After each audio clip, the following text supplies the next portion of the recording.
Après des années de recherche, ses conclusions sont claires. L'aspartame ne représente aucun danger pour la santé. Alors comment les experts ont-ils travaillé? Pourquoi l'aspartame a-t-il mauvaise réputation? Ce soir, c'est Karel Ternier qui vous répond. Karel, première question. J'ai découvert dans mon enquête que l'aspartame, contrairement à ce qu'on croyait, au lieu de faire maigrir, faisait grossir et qu'il était dangereux pour certaines personnes. Et de cette édition, regardez, c'est une pilule, une minuscule pilule, mais son goût très prononcé peut tout changer. On l'appelle sucrète. Au départ, c'était un substitut au sucre pour le café. Puis ce type d'édulcorant a fait son apparition presque partout. Soda, yaourt, gâteau ou autre. Que valent vraiment ces poudres magiques? Manger sucré mais sans calories, est-ce vraiment efficace? Que disent les dernières études? Le sucre sans le sucre, dossier réalisé par Johan Rolla, Alexia Mayer avec notre bureau.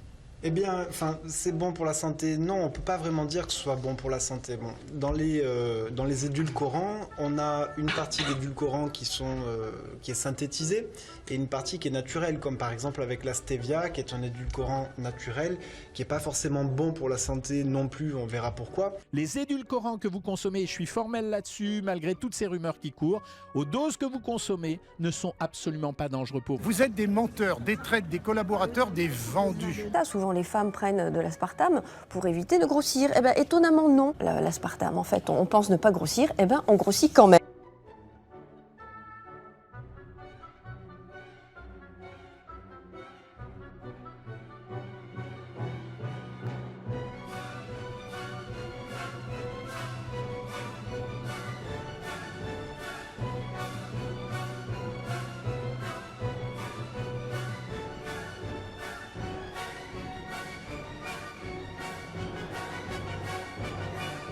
Alors on commence avec le premier problème posé par l'aspartame, c'est qu'il entretient notre appétence pour le sucre, c'est-à-dire qu'il entretient notre envie de consommer du sucre. Notre cerveau, lui, va bien détecter le goût du sucre, mais il va voir qu'il n'y a pas d'apport d'énergie quand il va consommer de l'aspartame. Donc qu'est-ce qu'il va faire? Il va nous appeler à consommer de plus en plus de sucre. C'est la raison pour laquelle il faut éviter l'aspartame. C'est insupportable, enfin, votre attitude!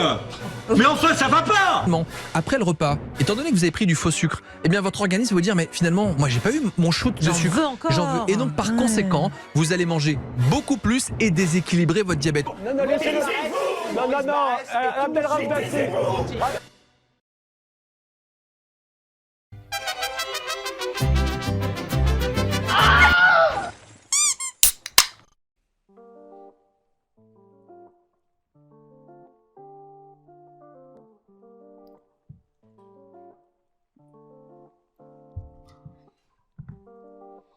L'aspartame. L'aspartame est un élément extrêmement polémique dans le domaine de la nutrition. Il rassemble et divise la plupart des experts. Certains le recommandent, alors que d'autres estiment qu'il est trop dangereux. Mais quelle est la réalité? C'est ce que nous allons voir dans cette vidéo, en passant de sa conception jusqu'à aujourd'hui.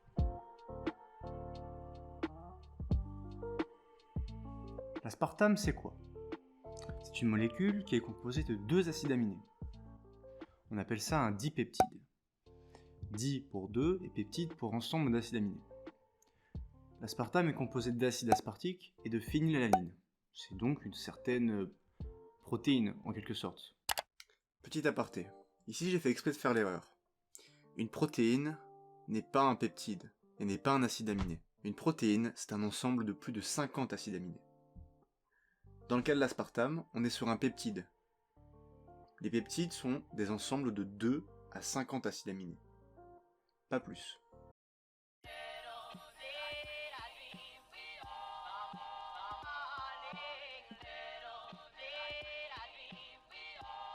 L'aspartame aurait été créé en 1960 par un certain chimiste nommé James Sholter.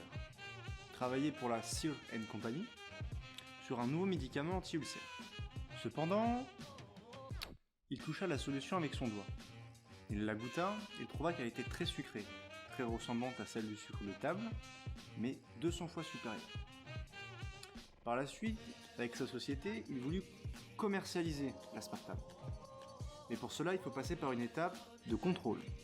Il faut faire des essais cliniques sur animaux et voir l'effet de l'aspartame sur ces derniers.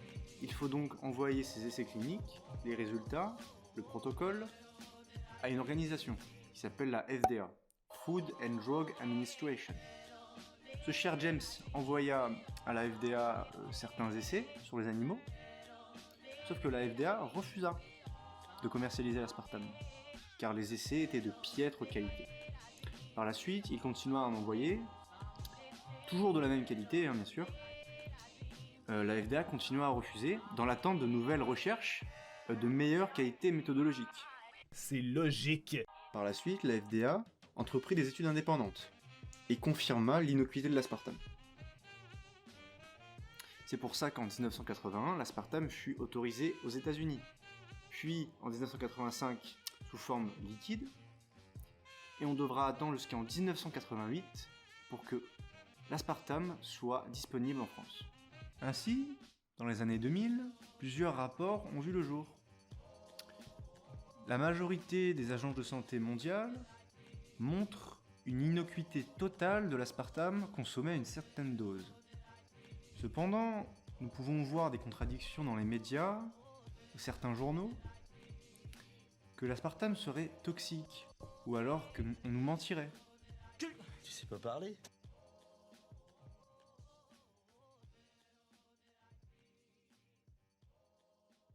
Ainsi, certains journalistes et enquêteurs firent des analyses poussées de la littérature pour y déceler les biais et erreurs qu'auraient pu faire les scientifiques.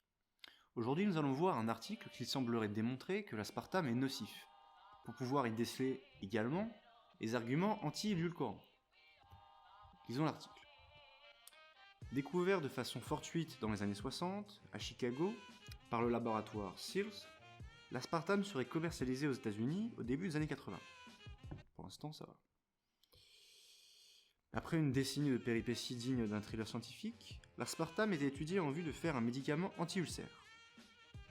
Mais son pouvoir sucrant, environ 200 fois supérieur au sucre, a ouvert d'autres perspectives plus lucratives. Personnellement, je m'en du moment que je fais plein de thunes. Oui, je suis un j'aime énormément l'argent. Les essais sont lancés. Lors des premiers tests, en laboratoire, les macaques et les 3/4 d'entre eux décédèrent, explique-t-elle. Alors oui, c'est vrai, la plupart des sujets étaient exposés à des doses tellement importantes d'aspartame qu'ils décédèrent de toxicité. Aujourd'hui, les agences de santé ont bien expliqué qu'il ne fallait pas dépasser une certaine dose, mais à l'époque, cette dose maximale n'existait pas. On ne savait pas que l'aspartame était toxique à une certaine dose. Mais ça, le journaliste n'explique pas. Il ne donne pas cette précision. Continuons. Les scientifiques de la FDA estiment qu'il y a trop de doutes sur l'innocuité de cette substance. Composée de phénylalanine à 50% et d'acide aspartique à 40%, le reste sous forme de méthanol, on le verra plus tard, pour la mettre sur le marché. En 1977, l'agence demande même une enquête judiciaire pour donner faussé dans l'étude réalisée par le laboratoire. Donc c'est vrai, la plupart des essais étaient de très mauvaise qualité, mais aussi certaines informations ont été cachées à la FDA, ce qui a entamé des poursuites évidemment. Plus de précision, cette fraude a été orchestrée par des chercheurs de la société. Au lieu de régler le problème sur l'instant T, ils ont laissé couler. La plupart des sujets sont décédés par la suite. Qu'est-ce que cette information peut nous apporter? Que l'aspartame est toxique? Ou que la société ne sait pas réellement faire des études? L'édulcorant est pourtant commercialisé sous le code 951 en 1984, sans recherche supplémentaire. Donc déjà ça c'est faux, parce que nous avons vu qu'il y avait d'autres rapports un peu avant qui sont sortis, et un peu après également. Donc là peut-être que c'est une erreur de sa part. La nouvelle ne s'embarrasse plus de doute. En 85, le laboratoire Sears est racheté par Monsanto, qui commercialise alors l'aspartame sous forme liquide dans les boissons light. Donc ici nous avons un exemple parfait pour le rasoir d'Occam.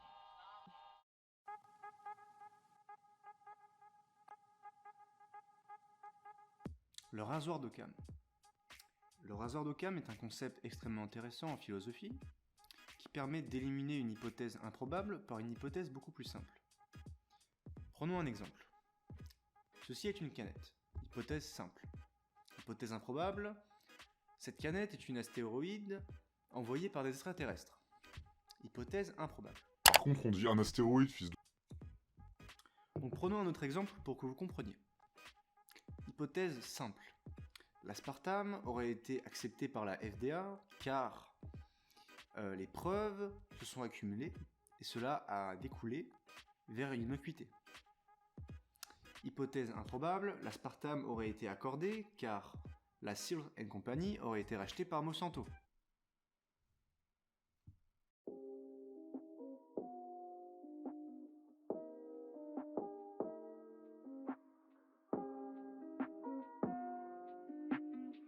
Continuons l'article. 40 ans plus tard, cet édulcorant a envahi notre alimentation. Il est présent dans plus de 6000 produits, soda et yaourt, et de nombreux médicaments, dans lesquels il est utilisé comme excipient. Contrairement à ce que l'on veut nous faire croire, non seulement l'aspartame ne fait pas maigrir, mais en plus il fait grossir, car il est un leurre pour notre cerveau. Quand vous prenez de l'aspartame, le cerveau réagit comme lorsque vous consommez du sucre. Il dit au pancréas de fabriquer de l'insuline. Mais comme vous n'en avez pas, la sensation de satiété ne s'installe pas. Vous devez manger davantage pour la combler, ce qui favorise la prise de poids. Alors, ce qui est intéressant ici, c'est qu'on nous donne deux informations. Que l'aspartame stimule la production d'insuline et fait prendre du poids. Du coup, comme cet article devrait démontrer que l'aspartame est nocif, on devrait retrouver des références scientifiques, ce qui n'est pas le cas. Waouh! Moi je vais vous en donner, et ce qui est intéressant, c'est qu'en fait, on remarque que l'aspartame ne stimule pas la sécrétion d'insuline, il ne touche pas à la glycémie. Mais même pire, il ne fait pas prendre de poids, ce serait même l'inverse. Certaines études qui sont très bien menées, avec une très bonne qualité méthodologique, ont montré qu'en fait, dans des régimes où on consommait de l'aspartame, les personnes perdaient plus de poids que le placebo, car cela augmentait l'adhésion à la diète. Cependant, vous êtes en train de vous dire, mais pourquoi moi je te croirais, et je ne croirais pas les études qui montrent que c'est mauvais, et que ça fait prendre du poids? Tout simplement car il y a une hiérarchie dans les preuves. Certaines études sont supérieures à d'autres. C'est ce qu'on appelle la pyramide des évidences, que je vous affiche ici. Tout en bas, nous avons les anecdotes, personnelles, etc. Donc, ce qui est vraiment la pire des références en sciences. Après, nous avons les avis d'experts, les études de cohorte. Donc, ce sont des études d'observation. On va observer une population avec un produit donné et voir comment ça se passe au fil du temps. Par la suite, en haut de la pyramide, nous avons des essais randomisés contrôlés. Donc c'est un essai où on met les personnes dans des groupes séparés au hasard, contrôle l'alimentation, tous les paramètres peuvent être contrôlés, contrairement aux études de cohorte. Et pour terminer, nous avons les méta-analyses, qui sont en fait une moyenne de plusieurs études avec une certaine méthodologie statistique. Elles sont en haut, car ça permet d'avoir moins d'erreurs, moins de biais, et elles sont donc plus fortes méthodologiquement. Ce qui est intéressant, c'est de regarder que les études faites sur l'aspartame et qui montrent une dangerosité sont toutes, dans la plupart, de mauvaise qualité, en bas de la pyramide. Que faut-il croire? Les études mieux menées avec une meilleure méthodologie, ou celles faites sur des cellules ou des souris?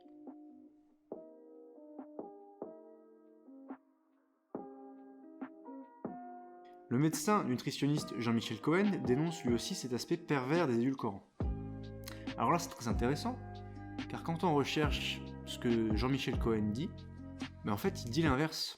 Ces produits. Quoi qu'il en soit, à l'heure actuelle, les édulcorants que vous consommez, je suis formel là-dessus, malgré toutes ces rumeurs qui courent, aux doses que vous consommez ne sont absolument pas dangereux pour vous. Et l'aspartame a été définitivement innocenté l'année dernière par la Commission européenne en disant il n'y a pas de risque à en consommer. Bien entendu, si on a quelqu'un qui consommait 100 boîtes de Coca Zéro par jour, on ne sait pas ce que ça donnerait, mais aujourd'hui, il n'y a pas de risque à consommer ces édulcorants. Et tout le monde affirme que c'est un excellent moyen de lutte contre l'obésité et contre l'augmentation du surpoids dans les sociétés occidentales. Dans plusieurs vidéos YouTube, on le voit expliquer que l'aspartame n'est pas dangereux, qu'il ne fait pas grossir, et dans d'autres, on voit en fait qu'il explique que l'aspartame pourrait être problématique, mais il dit pas vraiment qu'il est nocif. L'aspartame, ça a été la révolution à un moment donné des édulcorants intenses non nutritifs. Ça voulait dire que c'était la substance, c'était un dipeptide, c'est-à-dire 2 petites protéines, 2 acides aminés, qui donnaient un goût extrêmement sucré. Sauf que les alertes ont été très nombreuses sur l'aspartame. Certains ont dit que c'était responsable de cancer, mais alors les expérimentations étaient faites sur les bébés de souris. D'autres ont dit que c'était dangereux chez la femme enceinte. En fait, l'aspartame a été inventorié. On en a très peu aujourd'hui, à part dans les boissons comme les soda light. On en a très peu, mais l'inventaire qui a été fait par les commissions scientifiques européennes ont montré que la toxicité n'était atteinte qu'à des niveaux absolument aberrants. C'est-à-dire que grosso modo, il fallait consommer entre 15 et 20 canettes de soda light par jour pour avoir une dose limite journalière qui était atteinte. Vous savez qu'on calcule comme ça la dose limite journalière, à partir de quel stade un produit devient dangereux. Donc l'aspartame n'était pas toxique, mais par contre, il a été tué par les polémiques sur l'aspartame, et donc on en trouve très peu à part dans les soda light, et c'est un produit qui a été largement abandonné. Le vrai doute qui existe à l'heure actuelle, c'est qu'on a le sentiment que quand on consomme trop d'aspartame, on a un renforcement du désir de consommer, non pas du sucre, assez curieusement, mais des produits gras, un peu comme si on n'avait pas reçu la récompense sucrée qu'on attendait quand on prend un produit qu'on voulait sucré, et donc on allait chercher l'excédent de calories vers autre chose, parce qu'on avait quand même ressenti ce goût sucré, et on le trouve. Donc son avis est un peu tranché, selon les vidéos, et son avis n'est pas une preuve, comme nous l'avons vu dans la pyramide des évidences. Il est clairement en bas de la pyramide, car un avis ne veut rien dire, même si on est expert. S'appuyer sur des preuves est la meilleure manière d'avoir un argument solide. Revenons 5 minutes sur son argumentaire. Il dit que l'aspartame n'est pas toxique, mais qu'en consommer peut augmenter la consommation d'aliments gras, et donc in fine la prise de poids. Cependant, un argument sans preuve peut être réfuté de la même manière. Mais si en plus vous avez des preuves, alors là vous avez tout réussi. Les études vues précédemment nous montrent qu'en fait, la consommation d'aspartame n'augmente pas l'appétit, la faim et la prise de poids. Ainsi, nous avons la parfaite illustration que donner son avis sans source peut clairement nuire à notre argumentaire. Continuons. Des toxicologues également, à l'instar de Jean-François Narbonne, qui alerte depuis de longues années sur son côté addictif. Comme je le raconte dans mon livre, Coca-Cola m'a consulté il y a déjà plus de 10 ans pour une évaluation de l'aspartame et de la stevia. Narbonne leur avait dit que la promotion des soda light était basée sur une tromperie nutritionnelle, participant à l'addiction de cette substance, entraînant la consommation d'autres aliments édulcorés. Il leur conseilla de retirer l'aspartame tout de suite. Après consultation, le grand groupe l'a remercié dans les deux sens du terme. Alors là, c'est encore très intéressant, car nous avons un toxicologue reconnu qui travaille pour l'ANSES, l'Agence sanitaire de sécurité alimentaire, qui a l'air d'avoir un grand bagage scientifique, et ce monsieur nous explique qu'en fait c'est toxique. Là, on a un toxicologue reconnu, qui en plus dans certaines interviews explique que l'aspartame est nocif parce qu'il y a des études qui montrent que c'est nocif. Donc intéressons-nous à ces études.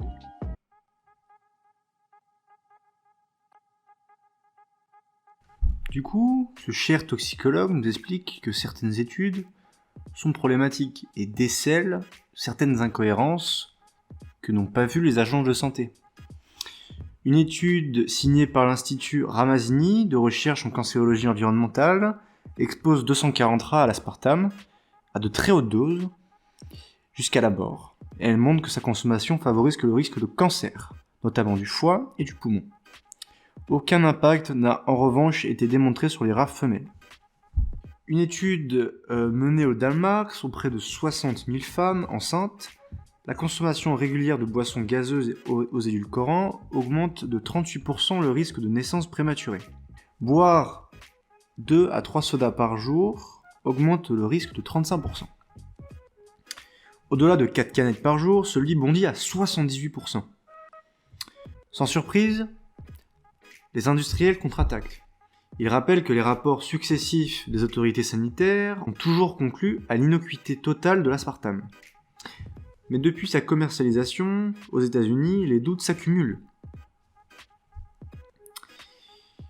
Alors, que nous disent ces études ? Tout d'abord, nous avons l'Institut Ramazzini en Italie qui explique que l'aspartame serait nocif car il causerait des tumeurs chez les souris. Cependant, ce cher François Narbonne ne nous explique pas toute la vérité. La plupart de ces souris sont une race très spécifique qui en fait contracte certaines tumeurs de façon spontanée. De plus, la plupart des études faites sur ces souris-là étaient des rats en fin de vie. où la plupart de maladies comme les cancers ou la maladie d'Alzheimer peuvent apparaître. Cela biaise totalement l'interprétation des résultats, mais la deuxième étude est assez troublante. Sur les femmes enceintes, qui augmente le risque d'accouchement prématuré. Cependant, quand on analyse les preuves en détail de l'étude en question, on remarque que dans aucune façon, l'aspartame est spécifié. C'est-à-dire qu'il a écrit édulcorant, mais pas plus. L'étude ne montre pas que l'aspartame augmente le risque d'accouchement prématuré, mais que les boissons édulcorées l'augmentent. Ce qui fait vraiment une grande différence, car cela pourrait être dû à d'autres édulcorants. Dans cette étude, il apparaît que la consommation de boissons édulcorées est significativement associée aux accouchements prématurés induits, et non aux accouchements prématurés spontanés. La prématurité induite concerne en général plus de 60% des naissances prématurées, et recouvre les situations où la naissance, en fait, est due à une décision médicale. Ça peut être dû à des retards de croissance, au diabète de la mère, à des signes de souffrance fœtale, etc. Mais du coup, est-ce que l'aspartame est la cause de ces accouchements prématurés ? Avec cette étude, on ne peut pas vraiment le savoir, car déjà, il ne spécifie pas si l'aspartame est présent ou non dans l'étude, car il parle simplement d'édulcorants. Et en plus, plus de 40% des accouchements prématurés sont d'origine inconnue, donc nous ne pouvons pas forcément faire de lien avec cette étude-là. Encore aujourd'hui, cette étude est la seule à avoir été faite sur des femmes enceintes. D'autres études sont donc nécessaires pour pouvoir confirmer ces dires. Nous ne pouvons pas faire des causalités à partir d'une seule étude. Ce n'est pas comme ça que marche la science. Ce que tu dis n'a aucun sens.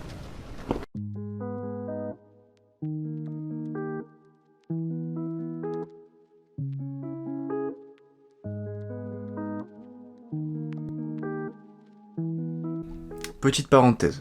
À l'heure où je vous parle, une étude est sortie il y a quelques mois durant le tournage de cette vidéo et montrerait des effets néfastes de l'aspartame sur la santé via une augmentation des cancers.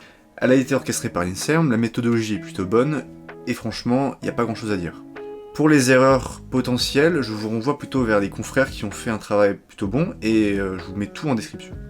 Moi aujourd'hui, je vais plutôt vous parler du phénomène de reproductibilité qui est en fait très important en science. En effet, en science, pour qu'un effet soit considéré comme potentiellement vrai, il faut qu'il soit reproduit dans le temps par plusieurs scientifiques indépendants avec le même protocole.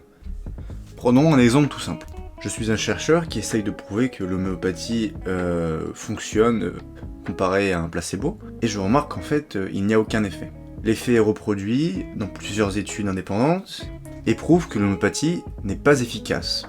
Cependant, dans le lot, il y aura toujours des études qui montreront un effet bénéfique de l'homéopathie, comme il y a des études qui montrent que le tabac ne provoque pas le cancer. Ainsi, il est intéressant, dans le cas de l'aspartame, de regarder l'entièreté des preuves au niveau du cancer, pour se faire un avis plutôt cohérent. Cependant, quand on regarde de plus près les résultats de recherche faites sur le cancer et l'aspartame, on remarque qu'il n'y a pas énormément d'études comparées à d'autres sujets. Mais dans la majorité des cas, l'aspartame est plutôt disculpé de son effet cancéreux. Par exemple, une ancienne étude de cohorte un peu similaire à celle de l'INSERM avait analysé l'effet des boissons édulcorées et sucrées sur le cancer. Les boissons sucrées augmentaient le risque de cancer de 21% après ajustement, alors que les boissons édulcorées, après ajustement, ne montraient pas d'effet sur le cancer. Ainsi, il est très compliqué pour moi, comparé à ce que font certains médias, de déterminer que l'aspartame est nocif simplement avec cette étude-là, alors que la plupart des études antérieures ne montrent pas forcément d'effets néfastes. Je pense tout de même que des études supplémentaires dans le temps sont intéressantes à faire pour voir si les effets se répliquent ou non. Pour finir, nous allons parler un peu de méthanol. Donc le méthanol, on en avait parlé tout à l'heure dans l'article, mais j'en parle car M. Narbonne, dans ses interviews, explique que c'est un composé toxique qui est dégradé lorsqu'on consomme de l'aspartame. Donc le méthanol est bien un composé toxique. Mais encore une fois, comme l'aspartame, il est toxique à une certaine dose. Cependant, cet alcool est présent dans beaucoup de fruits et légumes, comme le coulis de tomate par exemple. Le coulis de tomate contient plus de méthanol que l'aspartame. Pourtant, aucune organisation de santé dit de ne pas manger de coulis de tomate car il y a du méthanol. Simplement, la dose de méthanol qui est contenue dans les boissons à l'heure actuelle est très très faible. Du coup, ça n'en fait pas un argument. Je rappelle que la dose qui a été fixée pour la consommation d'aspartame à l'heure actuelle est de 40 mg par kilo de poids de corps. Prenons un exemple concret. Un homme de 60 kg devra multiplier son poids par 40 mg, ce qui correspond environ à 12 canettes de 33 centilitres. Mais si on prend aussi en compte que la plupart des canettes de soda aujourd'hui seront sous-dosées en aspartame, cela fait donc monter la quantité de canettes à environ 36. C'est évidemment la consommation habituelle dans la population. Consommer environ 40 canettes, c'est tout à fait normal. Non. À part dans des cas excessifs, consommer autant de canettes est physiquement impossible. La dose recommandée maximale a très peu de chances d'être atteinte. Oui, mais vous allez me dire, la plupart des études faites sur l'aspartame, ils sont forcément financés, y a de la magouille dans l'air. Et vous, je vais vous dire, et vous avez raison, la plupart des études sont financées. La plupart des études financées montrent des améliorations. D'un autre côté, la plupart des études non financées montrent les mêmes résultats. Qu'est-ce qu'on doit penser? Qu'il y a eu fraude entre les études financées et non financées? Si un consensus d'études financées et non financées amène à un même résultat, il faut peut-être se demander si on a vraiment envie de croire les faits.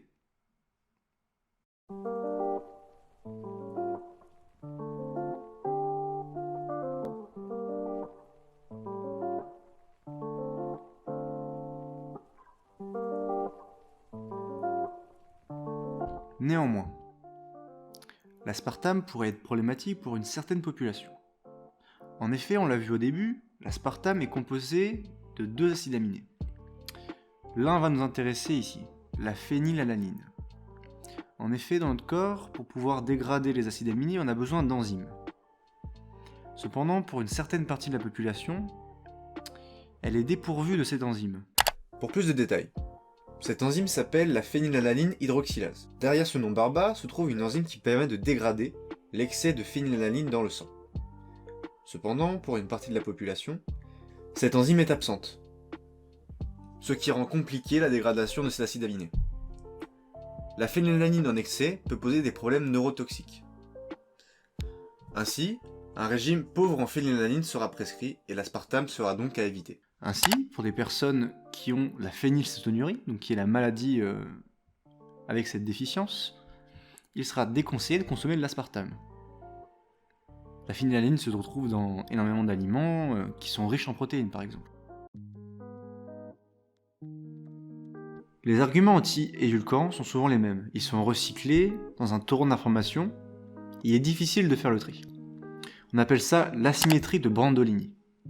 Il est très difficile de débunker un amas d'informations, car ça prendra une quantité faramineuse d'énergie.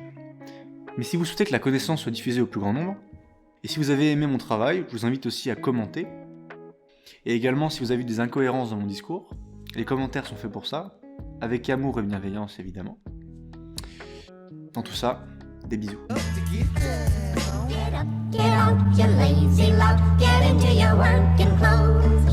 Up to your knees in oil and grease with a grindstone to your nose.